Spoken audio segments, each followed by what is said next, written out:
Matthew, to you, how do you see it 3 years after? It's all good. Look, I wouldn't ask the question the way you asked it, good deal, bad deal. I think it's more complicated than that. The first point to make is there was a better deal to be had. The main problem I had with the way the Obama administration put it, or some people within the Obama administration put it, was that it was this deal or no deal and therefore war. And having worked on this issue in government for a long time, I was the Deputy Assistant Secretary for Intelligence at the Treasury when we put together the Iran sanctions packages, the formal and informal sanctions. That seemed to me to be very flawed. And if you go and speak to some of the Europeans who were leading the European negotiation delegations, as I have, and you speak to them, they will tell you, the French in particular, who were the last holdouts, we did not want this deal. There was a better deal to be had, and the US administration pushed us, and we ended up signing onto this deal, but there was a better deal to be had. But what was this deal? I would put it differently in one way than Emily did, which is that this was not meant to be a comprehensive deal.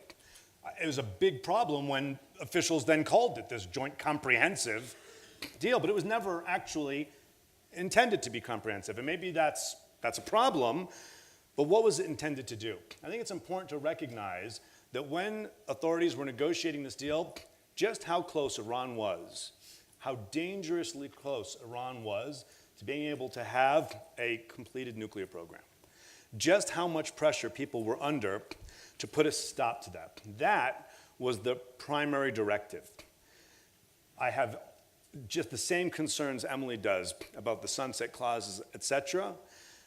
But that was not the primary concern. If it buys us 15 years, some people felt, 15 years in which to do other things, then okay. That's a flaw in the deal. It is a flaw in the deal, but I think it is important to recognize what people were trying to achieve at the time. The idea of having a deal with Iran was not a bad idea. There was a better deal to be had, however.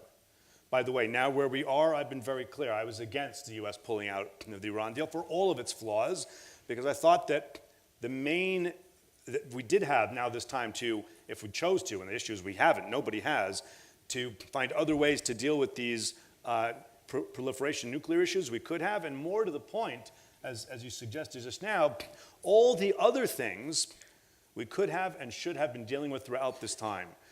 That is to say, the JCPOA does nothing, not only on ballistic missiles, but on Iran's sponsorship of terrorism, and on the huge array of activities that it's engaged in around the world and in the region.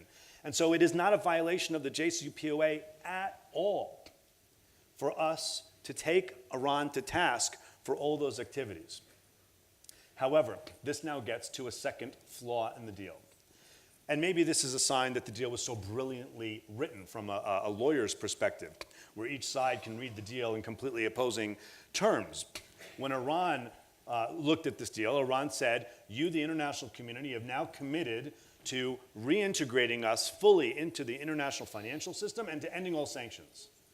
Valiollah Saif, the governor of the Central Bank of Iran, came to Washington, D.C. I was there in the room, and he said, the era of sanctions is over. And I and many others said to him, not true.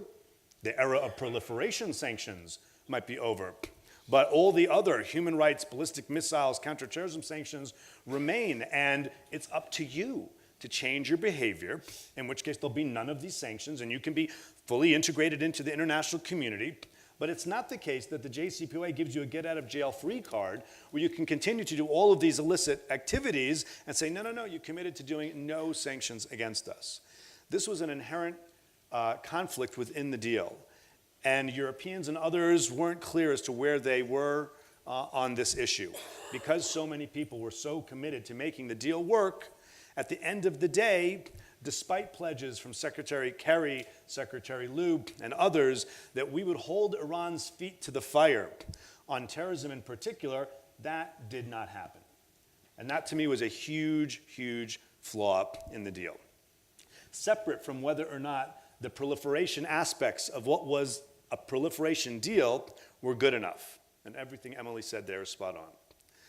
The final thing is this, and again, I say this We all come with our baggage, with our perspectives. I say this as someone who was deeply involved in forming the sanctions regimes that ultimately were what brought Iran to the table.